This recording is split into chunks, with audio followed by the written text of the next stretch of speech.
건설 현장의 새벽은 언제나 분주합니다. 시멘트 냄새와 기계 소음이 뒤섞인 공기 속에서 인부들이 하나둘 모여들죠. 이런 현장에서 평생을 보낸 사람이 있습니다. 바로 유한성, 현재 국내 최대 중견 건설사 에이스플랜트의 회장입니다.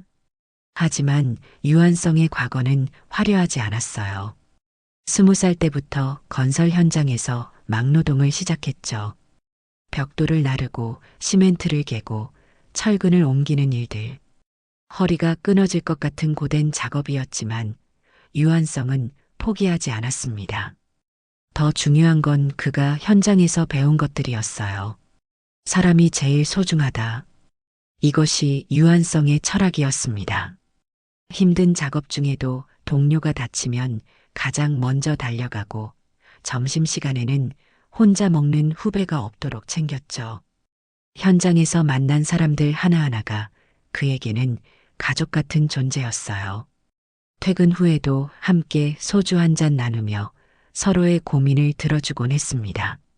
하지만 세상은 만만하지 않았어요. 유한성이 개발한 건설 기법을 상사가 가로채기도 했고 믿었던 동료가 등을 돌리기도 했죠. 그럴 때마다 상처받았지만 유한성은 사람에 대한 믿음을 잃지 않았습니다. 오히려 더 간절해졌어요. 진짜 사람들을 지켜주는 회사를 만들자. 밤늦게 기숙사에서 혼자 앉아 미래를 그려보곤 했습니다. 언젠가는 자신처럼 힘든 사람들을 위한 회사를 만들겠다고 다짐했죠. 그 꿈을 위해 틈틈이 공부도 하고 작은 돈이라도 모았어요.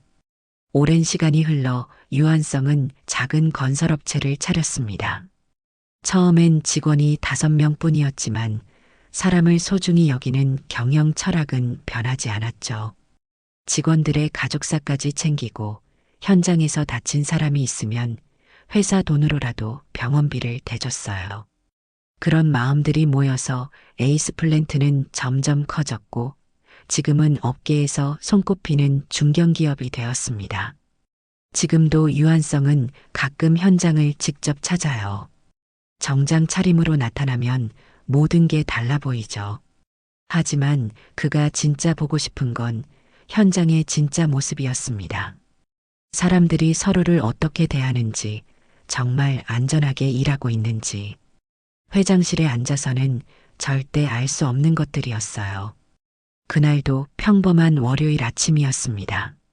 유한성이 회장실에서 각종 서류를 검토하고 있을 때 급하게 문을 두드리는 소리가 들렸어요.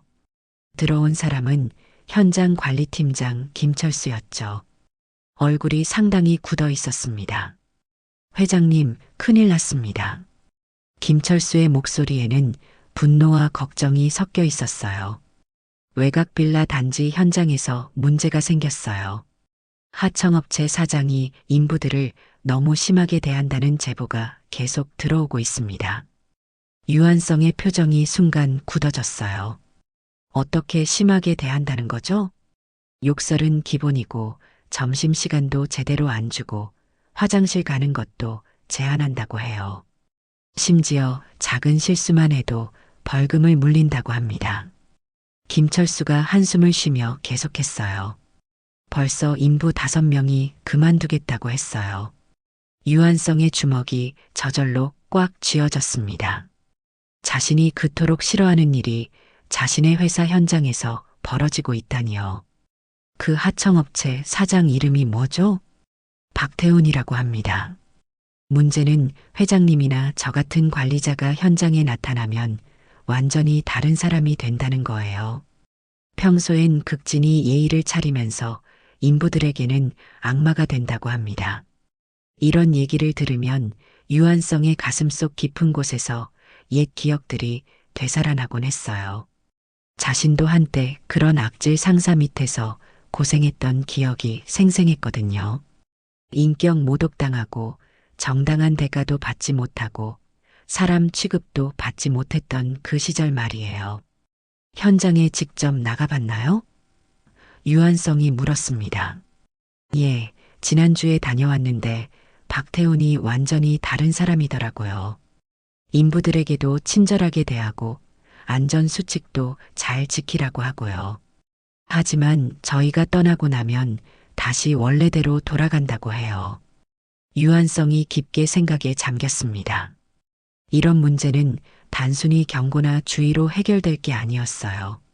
진짜 모습을 확인해야 했죠. 현장 인부들이 정말 힘들어하고 있다는 거죠? 네, 그래서 제가 직접 보고 드린 겁니다. 이런 식으로 계속되면 우리 회사 이미지에도 큰 타격이 될 것 같아요. 그 순간 유한성의 마음속에서 결심이 섰습니다. 직접 확인해야겠다고요. 하지만 평범한 방법으론 진실을 알 수 없을 것 같았어요. 이틀 후 이른 아침 외곽 빌라 단지 건설 현장에 낯선 인부 한 명이 나타났습니다. 낡은 작업복에 때 묻은 헬멧, 그리고 이름표도 없는 모습이었어요. 바로 유한성이었죠. 오랜만에 입어보는 작업복이 묘하게 편안하면서도 서글펐습니다. 아저씨, 처음 보는데 어디서 왔어요? 다른 인부 한 명이 말을 걸었어요. 일용직으로 왔습니다. 잘 부탁드려요. 유한성이 정중하게 인사했죠. 오랜만에 하는 현장 말투였지만 자연스럽게 나왔어요. 오전 작업이 시작되고 얼마 지나지 않아 박태훈이 나타났습니다. 키가 크고 목소리가 큰 남자였어요. 유한성을 보자마자 인상을 찌푸렸죠. 야, 새로운 아저씨. 처음 왔으면 빠릿빠릿하게 안 움직이고 뭐 하는 거야? 박태훈의 목소리에는 짜증이 가득했어요. 이런 식으로 할 거면 다른 데 가서 해. 유한성은 묵묵히 작업을 계속했습니다. 시멘트 포대를 나르고 벽돌을 쌓는 일들. 몸은 예전 같지 않았지만 손에는 아직 감각이 남아 있었어요. 하지만 박태훈의 갑질은 시간이 갈수록 심해졌죠. 점심시간이라고 누가 그랬어? 일 다 끝나고 먹어. 박태훈이 소리쳤어요. 다른 인부들이 도시락을 꺼내려는 순간이었죠. 내가 준밥만 먹고도 감지덕지해야지. 뭔 점심시간이야? 유한성의 속이 끓어올랐습니다. 하지만 참았어요. 더 지켜봐야 했거든요. 다른 인부들의 표정을 보니 이런 일이 한두 번이 아니라는 걸 알 수 있었어요. 체념과 분노가 섞인 표정들이었죠. 오후 작업 중에는 더 심한 일이 벌어졌어요. 젊은 인부 한 명이 실수로 벽돌 몇 개를 떨어뜨렸거든요. 박태훈이 달려와서는 그 인부의 어깨를 거칠게 잡았어요. 이 바보야. 이걸로 얼마나 손해보는지 알아? 오늘 일당에서 빼겠어. 그리고는 다른 인부들을 둘러보며 큰 소리로 말했죠. 다들 잘 봐도 이런 식으로 실수하면 돈 안 줘. 유한성이 그 젊은 인부를 도우려고 다가갔지만 박태훈이 막아섰어요. 아저씨는 아저씨 일이나 하세요. 괜히 끼어들다가 같이 벌금 물고 싶어요? 그 순간 유한성은 자신의 과거를 보는 것 같았어요. 20살 때 처음 현장에 왔을 때 바로 저런 사람들 밑에서 일했었거든요. 그때의 분노와 서러움이 고스란히 되살아났습니다. 저녁이 되어서야 박태훈이 퇴근을 허락했어요. 원래 작업 시간보다 훨씬 늦은 시간이었죠. 다른 인부들은 하나둘 현장을 떠났지만 유한성은 잠시 남아서 주변을 정리했어요. 몸 곳곳이 쑤시고 아팠지만 마음이 더 아팠습니다. 아저씨, 괜찮아요? 젊은 인부가 다가와서 물었어요. 오늘 벽돌을 떨어뜨려서 혼났던 그 청년이었죠. 저 때문에 고생하셨죠. 죄송해요. 괜찮습니다. 당신 잘못이 아니에요. 유한성이 따뜻하게 말했어요. 원래 저런 사람인가요? 처음엔 아니었어요. 그런데 점점 심해지더라고요. 특히 회사 관리자들이 안 올 때는 완전히 다른 사람이 돼요. 청년의 목소리에는 지침이 묻어 있었어요. 다른 곳으로 옮기고 싶지만 쉽지 않아요. 집에서 돈이 급하거든요. 유한성의 가슴이 먹먹해졌어요. 저 청년의 사정이 예전의 자신과 너무 비슷했거든요. 당장 생계를 위해서 참아야 하는 상황, 그런 약점을 이용해서 함부로 대하는 악질 상사들. 아무것도 변하지 않은 것 같았어요. 집에 돌아간 유한성은 온몸이 쑤셔서 잠들기 어려웠습니다. 하지만 몸의 고통보다는 마음의 고통이 더 컸어요. 자신이 그토록 만들고 싶었던 사람을 존중하는 회사의 현장에서 이런 일이 벌어지고 있다니요. 책상에 앉아서 오늘 본 것들을 하나하나 정리했어요. 박태훈이 한 말들, 인부들의 표정들, 부당한 대우들, 모든 걸 꼼꼼히 기록했죠. 이런 증거들이 나중에 필요할 거라는 생각이 들었거든요. 그러면서 과거의 기억들이 또다시 떠올랐어요. 자신도 한때는 저런 대우를 받으며 살았던 시절 말이에요. 그때 느꼈던 분노와 절망감, 그리고 언젠가는 이런 세상을 바꿔야겠다는 다짐들. 그 모든 게 어제 일처럼 생생했습니다. 이런 사람 하나 때문에 수십 명이 병들고 무너진다. 유한성이 혼잣말로 중얼거렸어요. 박태훈 같은 사람들이 현장을 병들게 하고 선량한 사람들을 상처 입히고 있었거든요. 다음 날 아침 유한성은 결심을 굳혔습니다. 더 이상 지켜볼 수만은 없었어요. 직접 박태훈을 만나서 이야기해야 했죠. 하지만 그 전에 한 가지 더 확인하고 싶은 게 있었어요. 정말로 회사 관리자가 오면 태도가 바뀌는지 말이에요. 회장실에서 김철수에게 전화를 걸었습니다. 김 팀장, 내일 오전에 외곽 현장에 깜짝 점검 나가겠어요. 박태훈에게는 미리 알리지 마세요. 이제 진짜 승부를 걸 때였습니다. 박태훈이라는 인간의 진짜 모습을 드러내고 현장 인부들을 지켜줄 때가 온 것이죠. 다음 날 오전, 유한성은 평상시처럼 정장을 입고 회장실에 앉아 있었어요. 책상 위에는 박태훈의 행동을 정리한 자료들이 가지런히 놓여 있었죠. 각종 증거와 인부들의 증언, 그리고 자신이 직접 경험한 일들까지 모든 게 담겨 있었어요. 김철수가 전화를 걸어왔습니다. 회장님, 박태훈을 회사로 부르겠다고 전했더니 얼굴이 하얗게 질리더라고요. 뭔가 눈치를 챈 것 같아요. 그럴 수밖에 없죠. 자기가 한 일을 잘 알고 있을 테니까요. 유한성의 목소리는 차분했지만 단단했어요. 언제쯤 도착할까요? 1시간 후쯤 될 것 같습니다. 상당히 초조해하고 있어요. 전화를 끊고 유한성은 창밖을 바라봤어요. 저 멀리 건설 현장들이 보였죠. 어디선가 지금도 박태훈 같은 사람들이 선량한 사람들을 괴롭히고 있을 거라는 생각이 들었어요. 하지만 오늘 이후로는 적어도 자신의 회사에서는 그런 일이 없도록 만들 거였어요. 시간이 흐르고 비서가 내선 전화를 걸어왔습니다. 회장님, 박태훈 사장이 도착했습니다. 들어오라고 하세요. 회의실 문이 열리고 박태훈이 들어왔어요. 평소보다 훨씬 조심스러운 모습이었죠. 인사를 하면서도 유한성의 눈치를 살피고 있었어요. 아직은 자신이 왜 불려왔는지 정확히 모르는 것 같았죠. 앉으세요. 유한성이 차갑게 말했어요. 평소의 온화한 모습과는 완전히 달랐죠. 박태훈이 조심스럽게 의자에 앉았어요. 회장님, 혹시 현장에 문제가 있었나요? 저는 항상 안전수칙 잘 지키고 인부들도 잘 관리하고 있는데요. 그 순간 유한성은 책상 위의 자료를 박태훈 앞으로 밀어냈어요. 이걸 먼저 보시죠. 박태훈이 자료를 들여다보는 순간 얼굴색이 변했어요. 자신이 현장에서 한 말들, 인부들을 대한 태도들이 낱낱이 기록되어 있었거든요. 손이 미세하게 떨리기 시작했죠. 이게 뭡니까?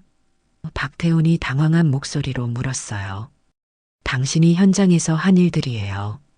유한성의 목소리는 여전히 차가웠어요. 점심시간도 안 주고 화장실 가는 것도 제한하고 작은 실수에도 벌금을 물리고 이게 당신이 말하는 잘 관리하는 것인가요? 박태훈의 이마에 식은땀이 맺히기 시작했어요. 아, 아닙니다. 이건 오해가 있는 것 같은데요. 제가 언제 그랬다고. 오해라고요? 유한성이 일어나서 창가로 걸어갔어요. 그럼 어제 현장에 있던 그 아저씨 인부 기억나세요? 그 순간 박태훈의 얼굴이 완전히 굳었어요. 어제의 기억이 떠오르기 시작한 거였죠. 설마, 정말 설마. 유한성이 천천히 돌아서서 박태훈을 바라봤어요.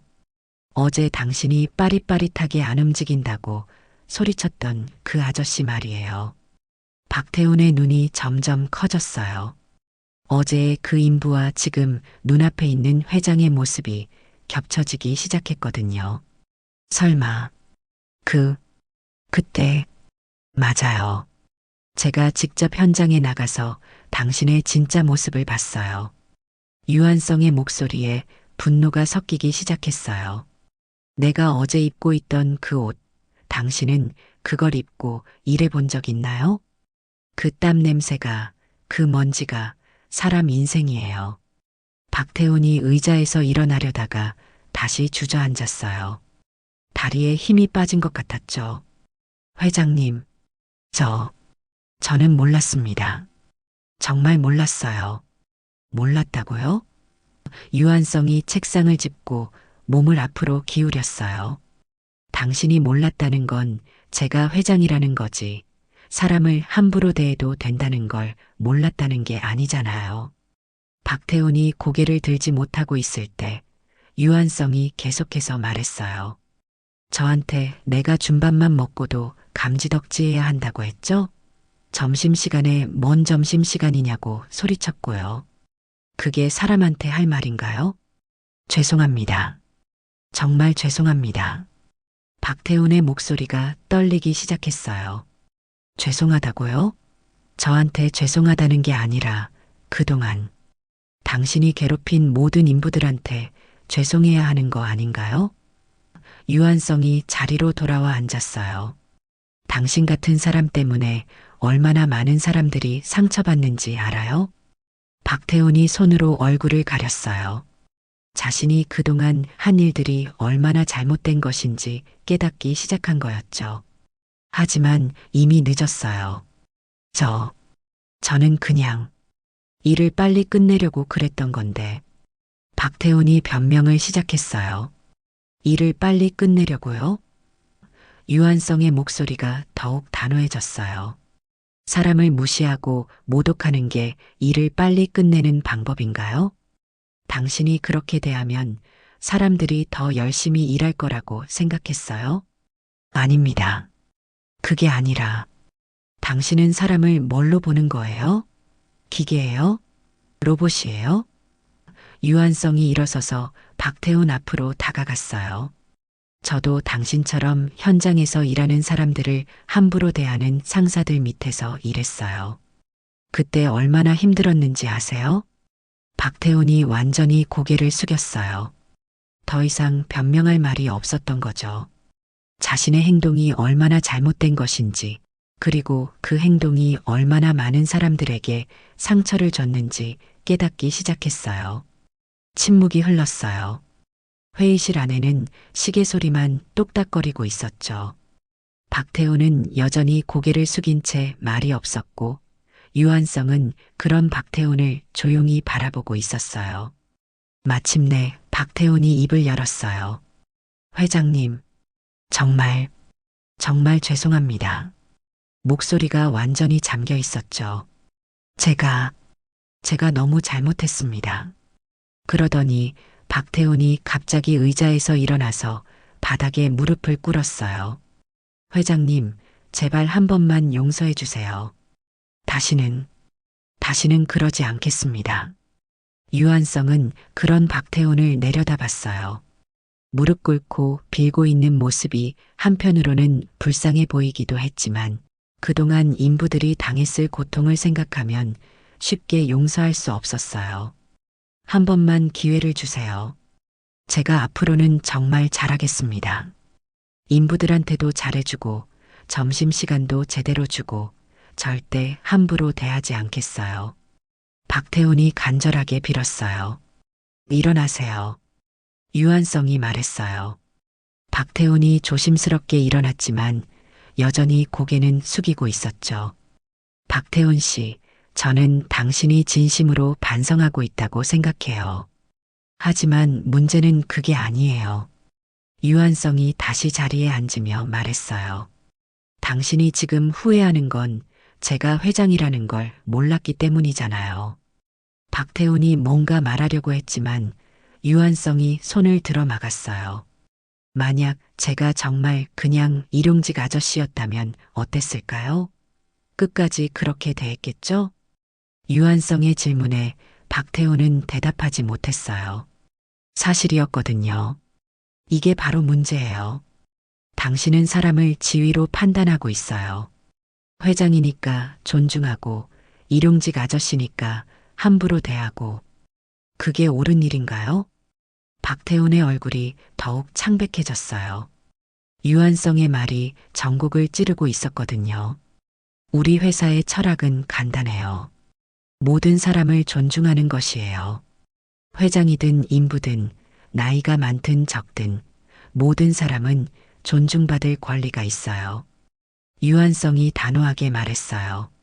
하지만 당신은 그 철학을 정면으로 거스르고 있었어요. 박태훈이 다시 무릎을 꿇으려고 했지만 유한성이 막았어요. 이미 결정은 내렸습니다. 당신과의 계약은 오늘로 해지해요. 회장님, 정말 제발이요. 저한테는 이 일이 전부예요. 가족들도 먹여 살려야 하고. 박태훈이 울먹이며 빌었어요. 당신이 괴롭힌 인부들도 마찬가지로 가족이 있어요. 그들의 생계는 생각 안 하고 자신의 생계만 생각하세요?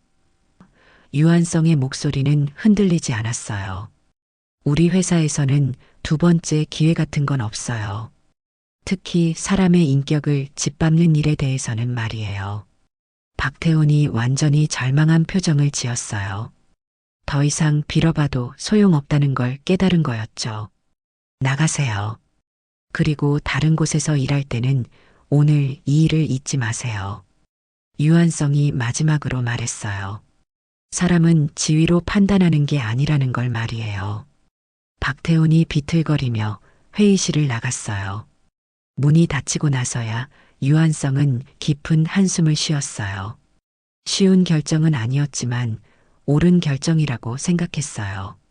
일주일 후 유한성은 다시 외곽 빌라 단지 현장을 찾았어요. 이번에는 정장이 아닌 평범한 옷차림이었죠.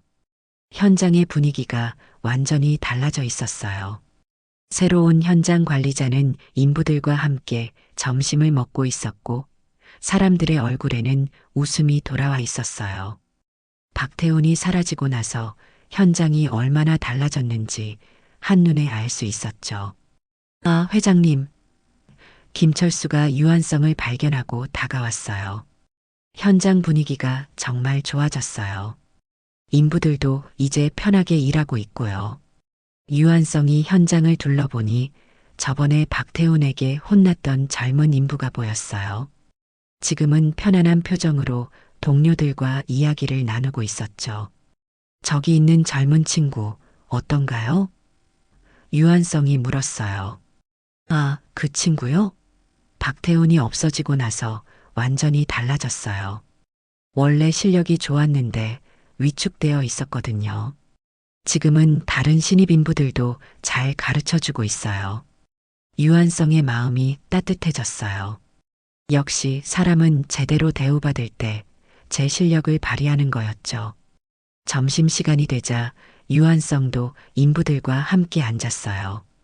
처음에는 다들 어색해했지만 유한성이 먼저 말을 걸면서 분위기가 편해졌죠. 회장님이 직접 박태훈을 내쫓으셨다면서요? 한 인부가 조심스럽게 물었어요. 그랬어요. 우리 회사에서는 사람을 함부로 대하는 일만큼은 절대 용납할 수 없거든요. 유한성이 진지하게 대답했어요. 그런데 어떻게 박태훈이 그렇게 나쁜 놈인 줄 아셨어요?